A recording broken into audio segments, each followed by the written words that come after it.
ओहो, क्या हाल है। तो ये वीडियो देखने से पहले अपने कानों में हेडफोन लगा लेना या फिर घर का कहीं कोना पकड़ के बैठ जाना, क्योंकि आज हम जिसे रोस्ट करने वाले हैं वो शकल से श्रद्धा कपूर और अकल से मियां खलीफा लगती है। इसके जोक्स इतने डार्क होते हैं कि ब्लैक होल भी बौना दिखाई देता है। आज सुबह सुबह मैं उठी तो मैंने देखा बारिश हो रही है। मैं दौड़ के बारिश में नहाने चली गई। जब मैंने ऊपर देखा तो पता चला वो तो मेरे ऊपर वाला अंकल था। अरे अंकल, बाथरूम नहीं है क्या आपके घर में? उसके घर में बाथरूम का छोड़ो, तुम्हारे भेजे में दिमाग नहीं है क्या? 4 आंखों के बावजूद भी तुम्हें ध्यान से दिखाई नहीं देता है। देखना किसी दिन नल समझकर मुंह मत लगा लेना। मेरे पेट में कल रात से बहुत दर्द हो रहा था, जिसकी वजह से मुझे हॉस्पिटल जाना पड़ा। हॉस्पिटल में डॉक्टर ने मुझे कॉन्ग्रेचुलेशन देते हुए कहा कि मैं माँ बन गई हूँ। वाह, बधाई हो, खीरा हुआ है। तेरा सही है, तू अपने इस सुपर पावर का इस्तेमाल करके बहुत सारे खीरे प्रोड्यूस कर। सेल करने की जिम्मेदारी मेरी रहेगी। पैसा ही पैसा होगा। मैं हर महीने में 15 दिन प्रेग्नेंट हो जाती थी। डॉक्टर ने कॉन्डम यूज करने को कहा, जिसे मैं अब हर दिन सुबह शाम पानी के साथ यूज करती हूँ। अबे वो चूसी हुई आम की शकल, ये प्रोटेक्शन अगर तुम्हारे पिताजी ने यूज किया होता तो आज ये नौबत नहीं आती। मैंने आज एक बाबा को देखा जो जादू दिखा रहे थे। मैंने उन्हें अपनी चॉकलेट दी जो उन्होंने 15% बड़ी कर दी, जिसे देख के मैं बहुत खुश हुई और अगले दिन मैं अपने बॉयफ्रेंड को उनके पास लेके चली गई। अबे 15% बढ़ने से तेरा क्या होगा, हवस की चलती फिरती गोदाम। तू खीरा से ही काम चला। आज मैंने अपने उन अंकल को देखा जो बचपन में मेरे लिए घोड़ा बनते थे और मैं उनके ऊपर बैठ के खेलती। वो बहुत ही उदास थे क्योंकि उनके पैर में बहुत दर्द होता है। मैं उनको खुश करने के लिए उनके लिए घोड़ी बन गई घोड़ी। अबे बहन की कंट्रोल। अब कुछ ज्यादा हो रहा है तेरा। तू इन सब चीजों को नॉर्मलाइज मत कर। मेरे गली का वॉचमैन आज मुझे देखकर बहुत ही ज्यादा भावुक हो गया। वो चाहता है कि मैं हमेशा उसको अपने साए में रखूं और मैं अपना साया कभी उसके ऊपर से उठने ना दूं। पर मेरे साए में तो बदबू आती है, तुम रह ही नहीं पाओगे वहाँ। तू कहीं जीबी रोड में तो नहीं रहती ना?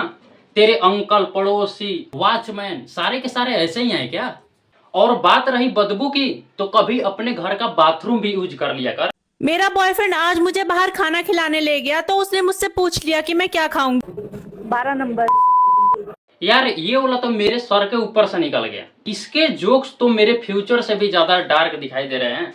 अगर तुम लोगों में से कोई लेजेंड हो तो कमेंट में लिखकर मेरे को समझा देना। मैं जो भी काम करती थी सब बिगड़ जाता था। लोग मुझे हमेशा तंग करते थे, ताने मारते थे। वो कहते थे कि मेरे अंदर बुराई है। मैंने खुद के अंदर की बुराई पता करने की कोशिश की तो मुझे पता पड़ा बुराई तो मेरे में है ही नहीं, वो तो मेरे पास शुरू से ही थी। अब इसका ज्यादा हो रहा है यार। ऐसा तो सिलाई का भी मतलब गलत निकल जाएगा। मेरा बॉयफ्रेंड आज मुझसे वैलेंटाइंस डे का गिफ्ट मांग रहा था, जो मैंने उसे देने से मना कर दिया क्योंकि उसका गिफ्ट अभी खून की उल्टियां कर रहा है। अरे अच्छा तो है, साथ में रेनबो किस कर लेना। इससे अच्छा गिफ्ट क्या हो सकता है? और देखो, मेन गेट पर अगर खून ही खून होगा तो उसको बैक डोर से एंट्री दिलवा देना। तू समझा? हाँ। नहीं, तू समझा नहीं।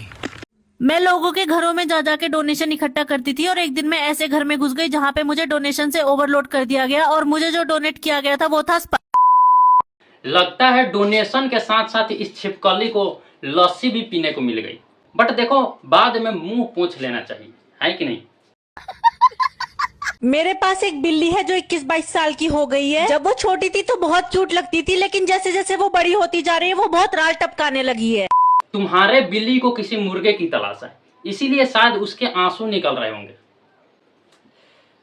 क्या बोल रहा हूँ यार मैं भी।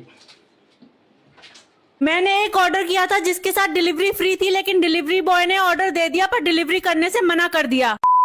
उसने तो डिलीवर कर ही दिया है, अब उसको डॉक्टर के पास जाकर अनबॉक्सिंग करा ले। बट हाँ, ध्यान रखना, ये जो ऑर्डर होता है वो नॉट रिटर्नेबल होता है। आज पड़ोसी देश ने मुझ पर बेलन से हमला कर दिया था, तभी मुझे याद आया अभी तो मैं बाहर निकली ही नहीं हूँ।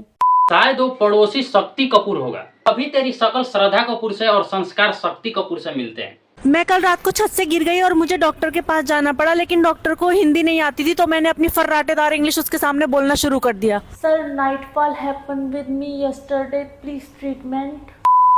मुझे लगता था ये बीमारी सिर्फ हम लड़कों को होती है। अच्छा, वैसे इलाज करते वक्त डॉक्टर ने ज्यादा इंग्लिश तो नहीं बुलवाई ना? 7 करोड़। आज मेरा बॉयफ्रेंड मेरे घर आया हुआ था, मैंने उससे कहा अपने बच्चों को घर से बाहर छोड़ के आओ, तभी तुम अंदर आ सकते हो, क्योंकि उसके बच्चे मेरे घर को पूरी तरह से खराब कर देते हैं। उसने मेरी बात मान ली। ध्यान रखना, तुम्हारे बॉयफ्रेंड के कच्चे से निकले बच्चे अगर तुम्हारे बिल्ली को भिगा दिए ना, तो आफ्टर 9th मंथ तुम्हारे खुद के बच्चा हो जाएगा। कल मेरा पेपर है और मुझे कुछ भी नहीं आता है, लेकिन मैं भी बेफिक्र होके सो गई बोल के मेरा जाए पेपर दे। अगले दिन जब मैं सुबह उठी तो मुझे पता पड़ा कि मेरे पास तो वो है ही नहीं जिसको पेपर देना है, तो अब मुझे ही जाना पड़ेगा पेपर देने। अरे टेंशन मत लो, एल नहीं है तो पेपर देने के बाद वैसे ही एल लग जाएगा। बड़ा हरामी हो बेटा। तो इसके तो एल लग जाएंगे, पर मेरे एल ना लगे इसके लिए आप मुझे बहुत ज़्यादा सपोर्ट करो, ताकि मैं भी आपके फेवरेट यूट्यूबर्स में से आ सकूं। तो अभी के लिए इतना ही। वीडियो पसंद आए तो लाइक कर देना और दोस्तों के साथ शेयर कर देना, और भी ऐसे ही मौज मस्ती के लिए चैनल को सब्सक्राइब कर लो। तब तक के लिए बाय बाय।